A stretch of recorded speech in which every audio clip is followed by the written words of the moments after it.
If you wonder what it would be like if your worst enemy went back in time to raise you, you'd understand my life.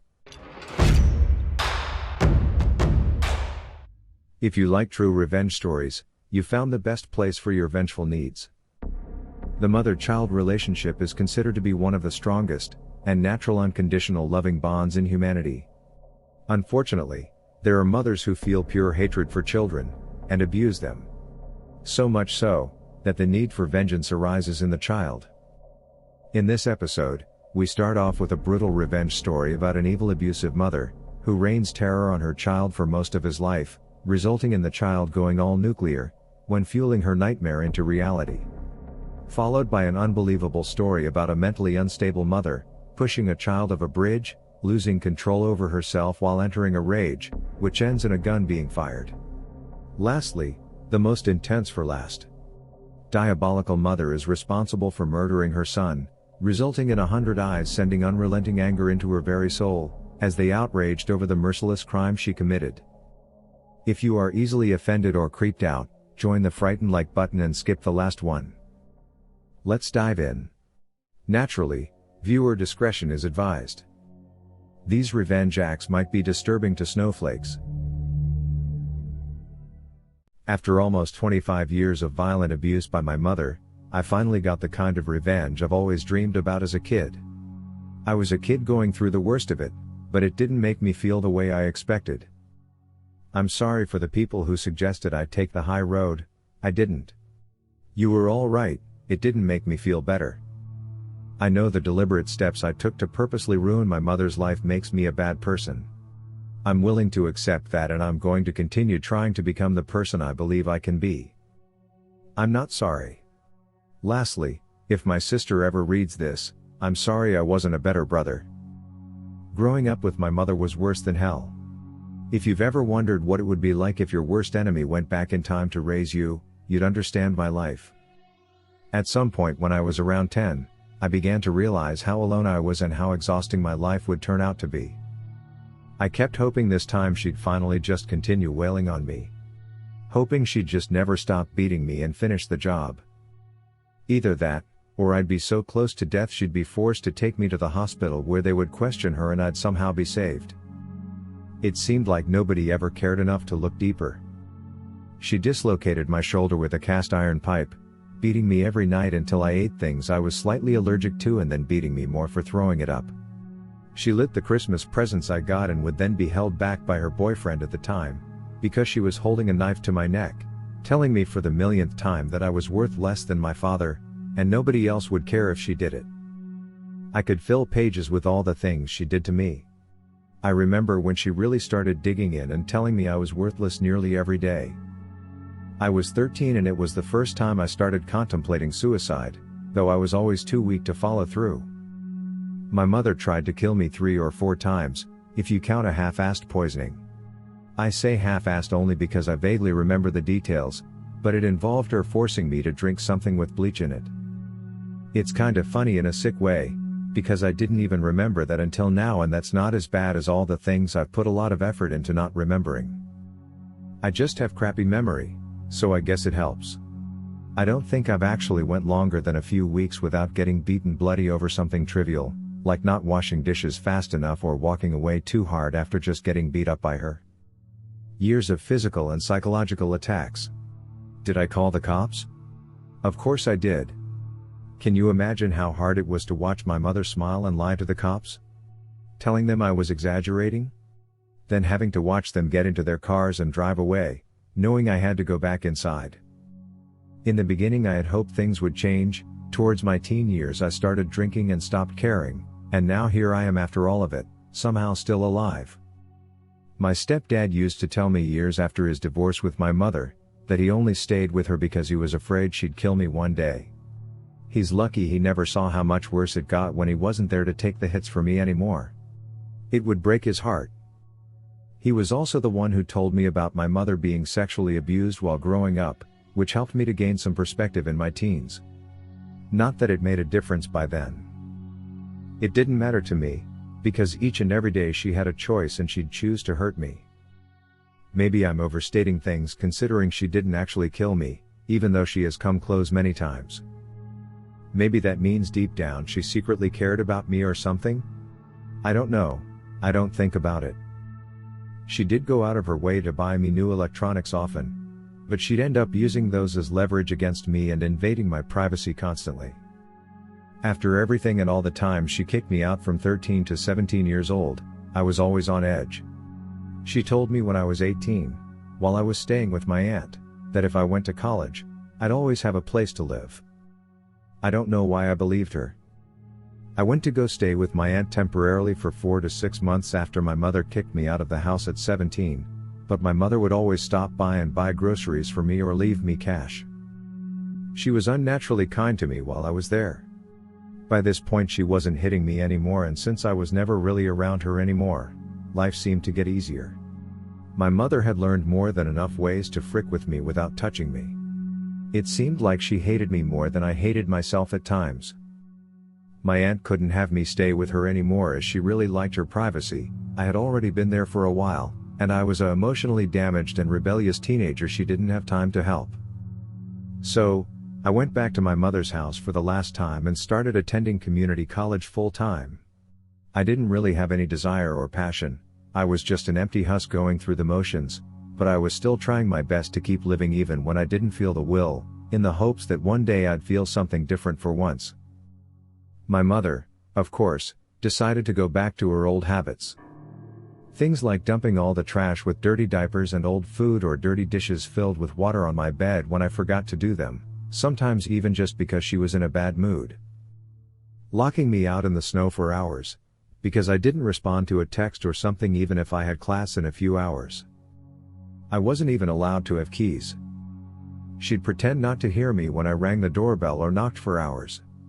She'd also tell my younger sister to ignore it. I'd eventually end up having to sleep on the steps outside or at a friend's house and get punished for doing it even, because it was her house and her rules. It was always nonstop. I had no real direction and I honestly had no plans to exist past 25.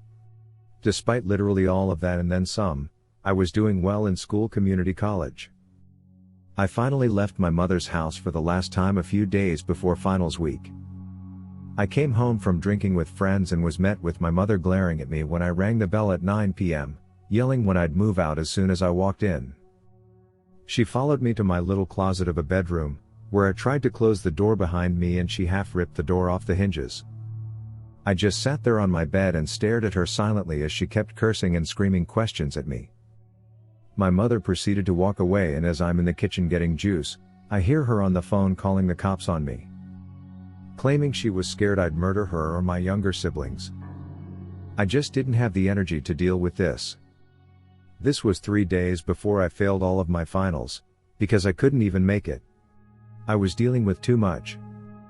So, I went and grabbed whatever I had and left 15 minutes later.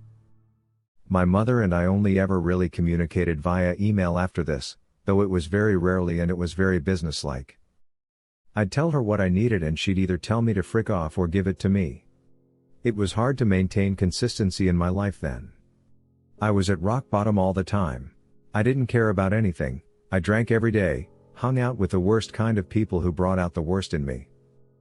I bounced between cheap rooms and couches. It was early 2016 when I discovered photography and it completely changed the direction of my life. I didn't hang out with anyone or bother trying to maintain all the pointless relationships, I just dove headfirst into it. I was able to put the things I didn't understand about myself into perspective. For the first time in my life, I felt something. Not just a plain feeling, more like a sense of possibility. For the first time, I was seriously wondering just what I could be capable of. I had something to look forward to. I felt like if I pushed myself as hard as possible, I'd be good at something and I'd be a good person. So I isolated myself from nearly everyone I knew and spent every single day learning and practicing while aiming to get good results. Even though I was drinking heavily, I always held a job and kept doing photo shoots and kept practicing like mad. I eventually got my first apartment and was functional for a year. Did I have my stuff together? Not yet for sure, but I was figuring it out. Then something changed, life happened and I got mugged by a friend while being passed out. He robbed me of 2 months' rent and also took my camera gear. This led me to missing my rent payment, resulting in losing the apartment and my job. Coincidentally, this was followed by an email from my mother, asking how I've been. We ended up talking on the phone and it was civil for like 3 minutes before I mentioned how hard things have really been for me. She was bragging about some new expensive speaker system she bought, and like a dumbass, I asked her for about $100. I told her that if I could give my landlord anything, he'd be reasonable and give me time to get more cash together and I'd be fine. This obviously did not go well at all. It all escalates to her literally laughing and then telling me it was my own fault for being homeless. She also completely denied ever abusing me when I stated I was in the situation because of her. I then hung up on her. My thoughts were all over the place and I felt this intense anger and even more frustration. Within a few moments my head cleared and I decided that I was going to completely ruin my mother's freaking life no matter what. And so I did.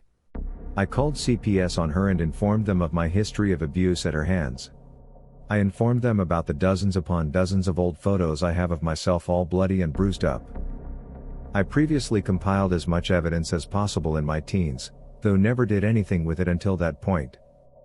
That sparked a visit, which led to an emergency removal of my 3 younger siblings when they caught my mother punishing my little sister, coincidentally when they happened to do a visit. My mother was also arrested but released hours later. I reached out to the job she got years ago. I remembered she made me write a fake resume for her, so I made them aware of her falsehoods. Because of her field, it was promptly looked into and she was fired as well as blacklisted. She lost her $80,000 yearly salary. I also remembered she would make me responsible for making her emails. I also knew she never changed her passwords, so I proceeded to delete every email in all of the email accounts. Afterwards, I deleted the email accounts themselves. Within a few weeks things were definitely going downhill for her. My youngest sister's dad was engaged to my mother and is now to filing for sole custody of my little sister, who's in CPS custody. I'm sure he wasn't happy finding out what his baby daughter has in store if my mother was given free rein.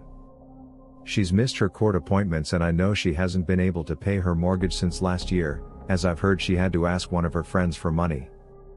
Her life had become a creamy messy doo-doo symphony and I was the fecal splattered conductor.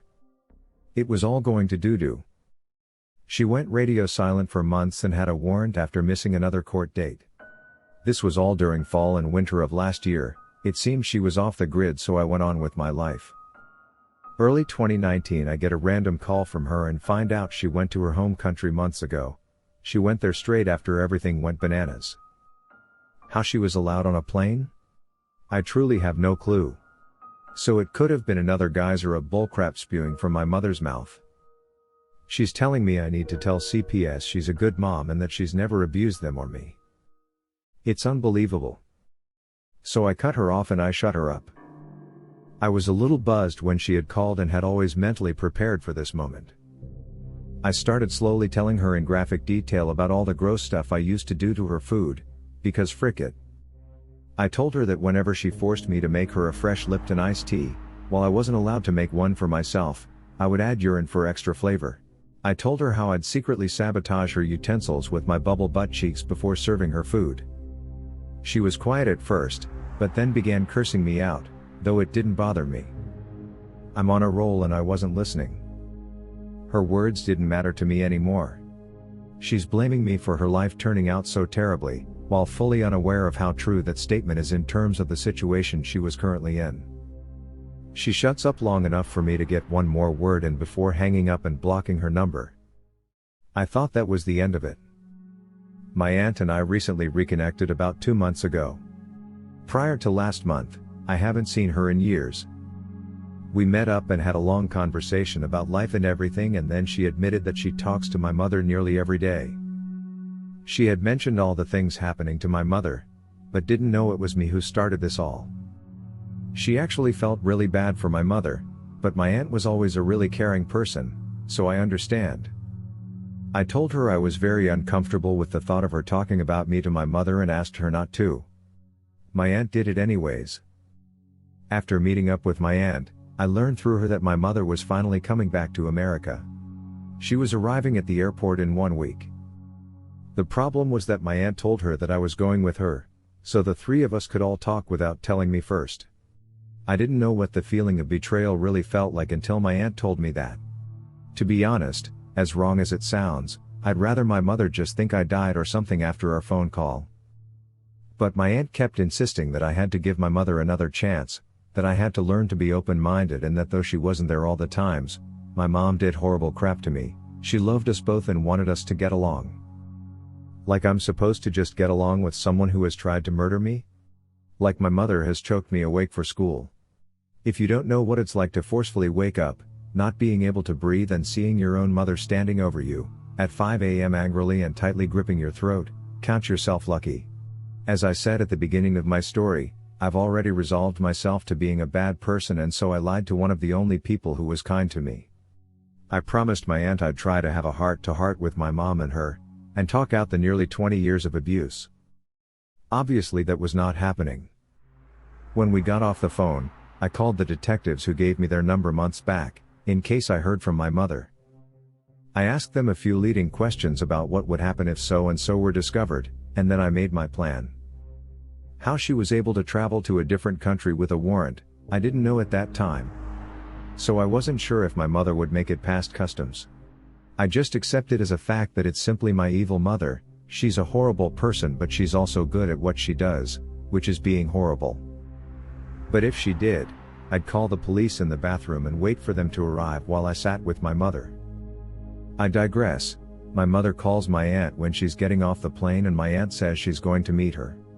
I told my aunt I'd wait for them in the little Starbucks and then we'd all drive somewhere else. My aunt agreed and went off. I called the detective and told him that my mother was standing a few feet away from me and if they could meet me at our destination we were going to. They told me that was unnecessary and that they'd have officers closer to me. They would come and apprehend her at the airport instead. And so I waited and waited. And then I finally saw them arriving both at the same time. The four officers who had convened in those few passing minutes and actively searching around the food court I sat close to. My mother and my aunt walking down the gate towards me. I felt this overwhelming weight in my chest, just kind of settling down deeper and deeper into my gut the closer they got and the more the officers searched. What if they stopped looking when my mother arrived? What if my mother somehow got away with this again? Countless thoughts, but I just bit them back. I've grown very talented at silencing whatever my inner turmoil of the day happened to be. But my mother and my aunt were animatedly talking as they made their way to where I was sitting. Before they had a chance to say anything, I quickly jumped up and said, "I ordered some teas, let me go see if they're ready."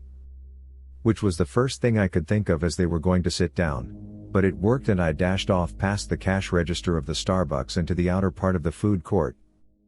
Looking back, saying I had to go grab some tea probably wasn't the best thing to say, but I digress. I made it a few feet out the door and half jogged over to the officers who were still looking around the food court area. From where they were, they wouldn't have seen us sitting. I walked over and asked them if they had gotten a call about a woman who had a warrant out for her arrest. I mentioned that I spoke to the detectives and made sure these officers were looking for her. They confirmed this and I explained it was my mother. I told them her first name and they verified her last name. I told them she was sitting the Starbucks waiting for jail and one of the cops chuckled. Seemed a bit surprised and judged that I was pointing them right to my mom. I told them I'd go make sure she didn't leave and they followed me behind by like 10 paces. I half jogged back inside and up to the little table where they were sitting. I remember my mom just sitting there, unknowing of what was coming. While they saw me approaching out of nowhere, my mom would look at me with her annoyed expression she always wore whenever she looked at me. My aunt started by asking where the drinks were before I cut her off immediately. I looked dead at my mother and her scowling face, which had quickly changed into confusion when I had finished my sentence. "Mom, I know we don't get along, but I wanted to let you know it's all my fault." Cue my mother starting to ask me with this kind of soft motherly voice, "What do you mean, it's your fault? Why do you think?" But of course I cut her off, because there's nothing she hates more than being cut off, and I finally have the power in this situation. "Look, skank, I want you to know exactly whose fault it is, and whose piss you drank when you're rotting in jail wondering why the world did you so wrong. She sputtered something and started to slap me. My aunt's jaw dropped. People are watching. The cops saw it happen as well, as only a few seconds had passed from when I walked in. Into handcuffs she goes.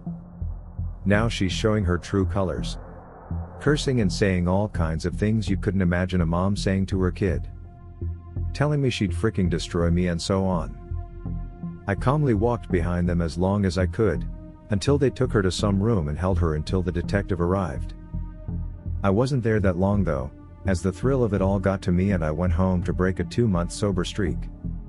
I was there long enough for my aunt to tell me she was disappointed in me and that she doesn't know if she can forgive me for doing something so spiteful and disgusting to her sister.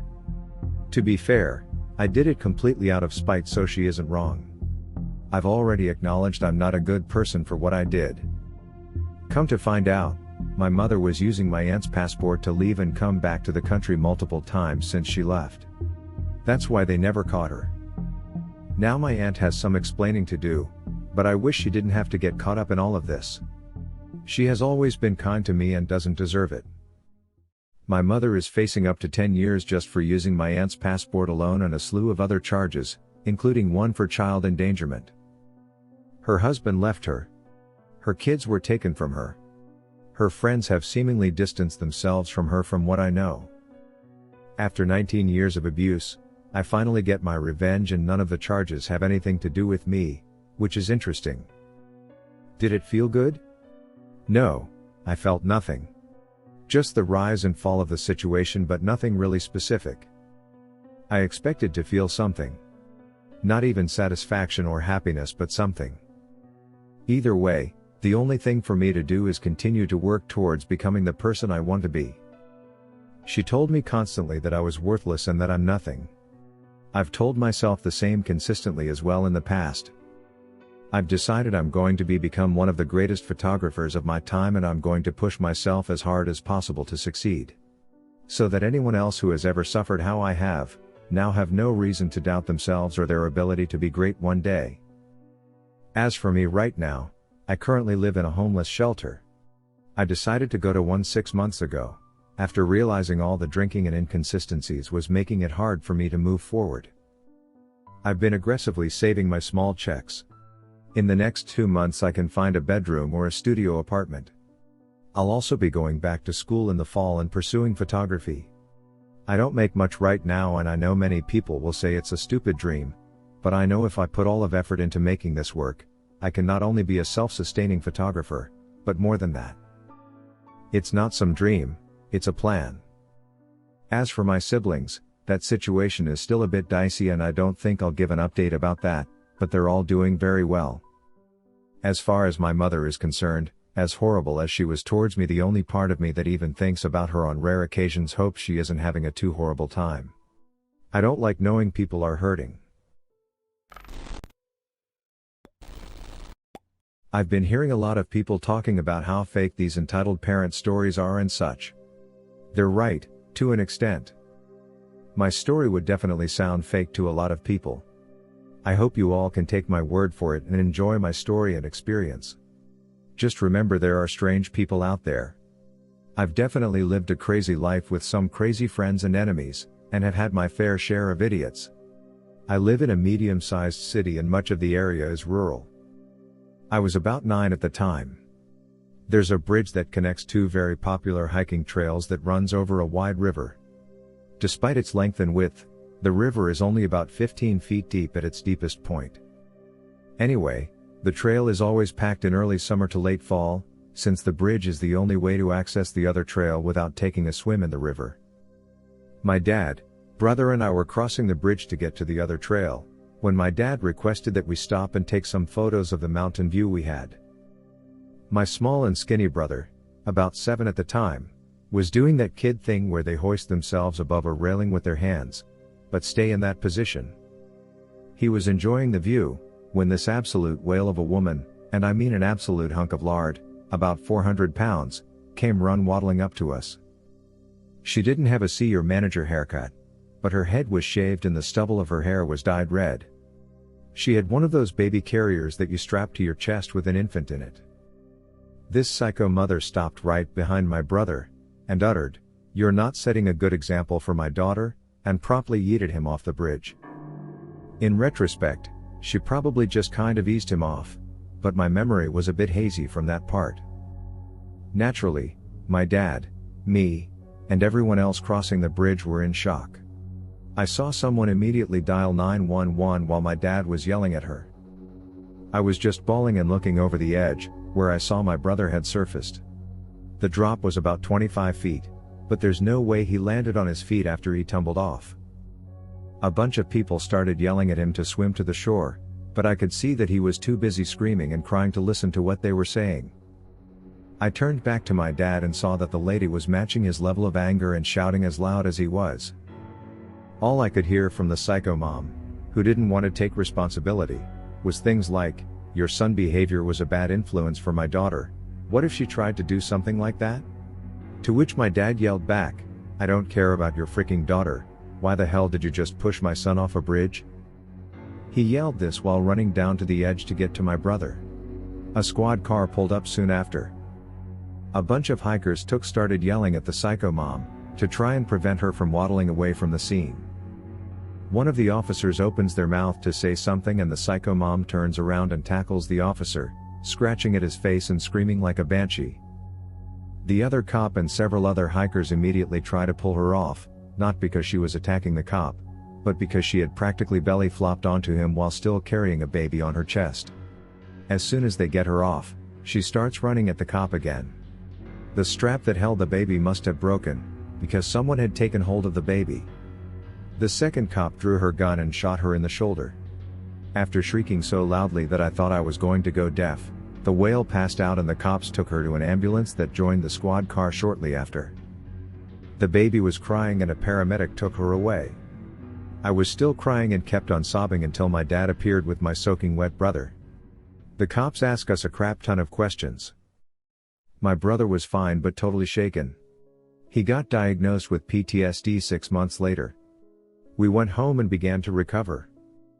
2 weeks later we get a letter from the police department saying that the lady had serious undiagnosed mental health issues and most likely saw my brother as a threat to her child, rather than her story of him being a bad influence. Despite the surprising results, I still hate her for what she did to my little brother and will never forgive her. This was back in early 2013. She's still serving her 7-year prison sentence for attempted manslaughter, child endangerment, and assault. I also heard she was in rehabilitation sessions, so I hope she can come to her senses. This is a story passed down through the generations from my family, so while the title may seem rather extreme, this all happened a very, very long time ago. It goes without saying, this did not happen to me, but rather my great-great-grandfather, back when he was a child living in a small town in Louisiana. Please keep in mind that the people in the town were very much so racist, given the time and area, though they hated the mother far more than her child. Be warned, I am not going to spare any of the explicit details. I will be telling the story exactly as I have heard it. Keep in mind, this is all word of mouth. I personally have not been able to confirm this story, but my family insists that this has happened. Our story takes place in the 1880s in a very small town in eastern Louisiana. My great-great-grandfather, let's call him John. John and his family had moved from their native country of Spain to the Americas, to flee inter-family conflict and had decided to settle with some other relatives. Within this small town there was just a few families that had established themselves there, one of which consisted of a demon mother and her 2 children. Let's name her after the demon Lilith. At one point in her life, Lilith was a member of an extremely prominent family in New Orleans, the woman actually being related to another famous murderer from the city, though distantly. From what John's family had been told, Lilith was a smart, tough, arrogant woman that had possessed an immeasurable amount of wealth, though lost it after her family disowned her for conceiving a child through adultery in her marriage. She had been married to a prominent doctor in the city, of which they had 1 child, named Seth, though when another child had been born, the husband had immediately called out adultery. It seemed that Lilith's youngest son, Adam, had been born with caramel-colored skin and brown eyes, whereas both of his parents had eggshell white skin and blue eyes. After intense questioning, Lilith confessed to having an affair with a local farmer, a man that once been a slave but freed after the Civil War. Her family immediately disowned her fortune stripped, and Lilith was about to be tossed out on the streets, but her mother had given her just enough money behind the family's back to allow her to survive far away from the city. She was dead to the rest of her family except her uncle, who was the sheriff, and her own mother. Lilith had taken her sons with her, and from John's first look, it was extremely clear how horrible Adam had been treated. Seth, Adam and John had gone to the same school, a small schoolhouse that also functioned as the church. One day, John noticed Seth repeatedly smacking Adam on the back of the head, punching him in the gut, and tripping him in the mud when the teacher's eyes were looking into another direction. When John asked Adam about the abuse, he simply answered, "Because my skin color is different." John, being an immigrant and not knowing the customs of the town, had shrugged it off and returned to playing. Months passed and the abuse continued.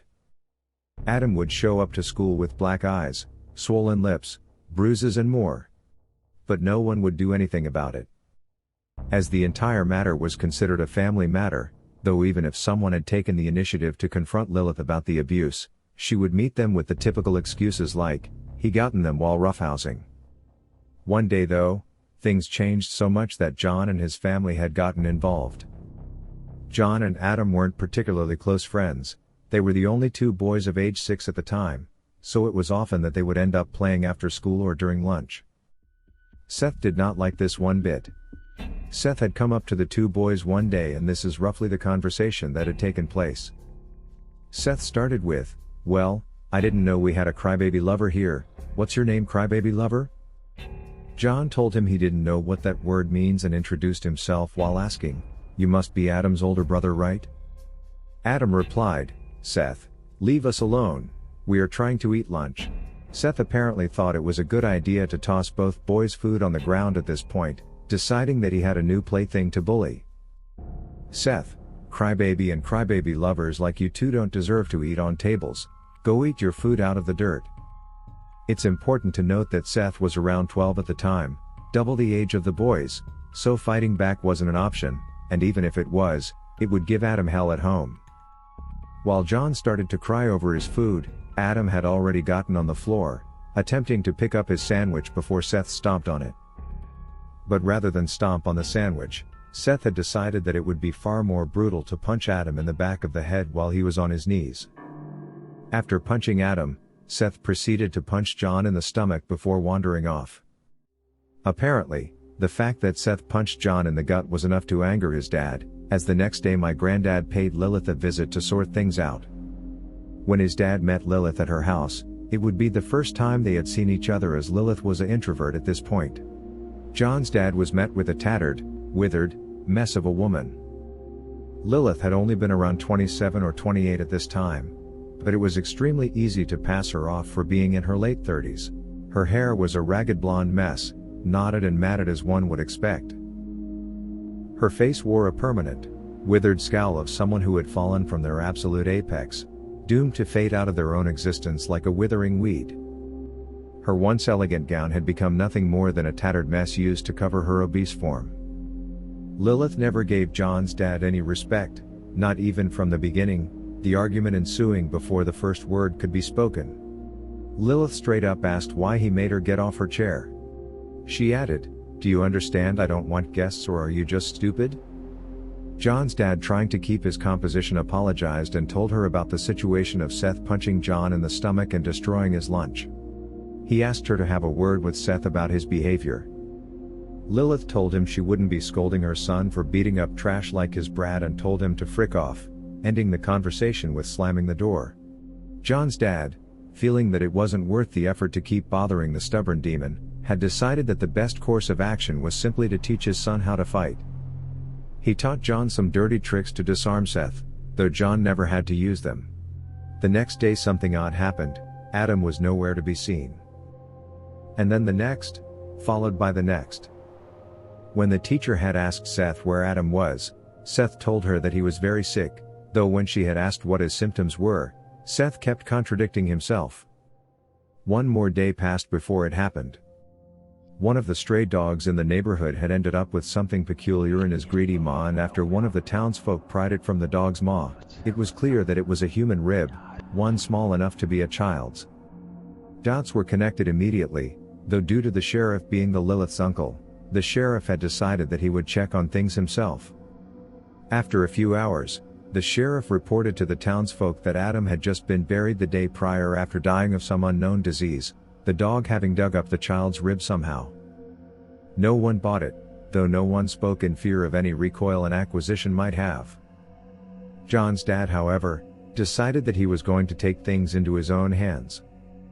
He and 3 other men in the town had broken into the Lilith's house that night, while her and her son were at the sheriff's office to discuss why she did not report the death right away. What they found was absolutely terrifying. It's so gruesome that I have to tell it different for YouTube guidelines. But I'll do my best to paint the picture. What they found was in fact Adam, though he was dead. In the basement of the house was where he was killed. His body had been absolutely defiled, and the assumption of his end was far from pleasant. 2 of the men stormed back to the town to spread the news, as John's dad returned to his family to tell his son that he would never see Adam again. Justice was swift and brutal. Just about every person in town stormed the sheriff's office, and just about every person demanded justice. The sheriff insisted that his niece be given a fair trial, while Lilith had broken down crying. 100 eyes sending unrelenting anger into her very soul as they outraged over the merciless crime she committed. In the middle of the chaos, Seth spoke up in a foolish attempt to protect his mother, saying that the only way that they would get their lives back was if the kid was dead and that he ruined their lives.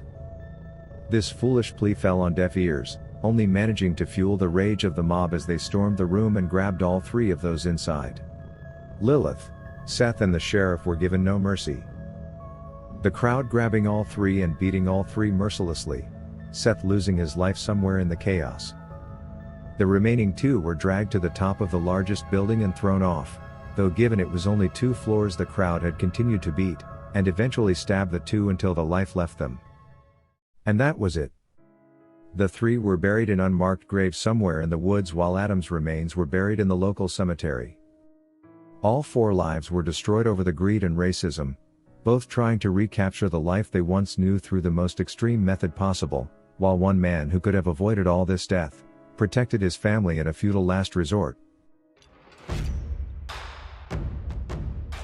Thank you for enjoying this episode, which was made with artificial love. Subscribe or give Royal AI some sugar by avenging the like button. Could you imagine doing one of these acts yourself? Share your experience below. I'll join the conversation.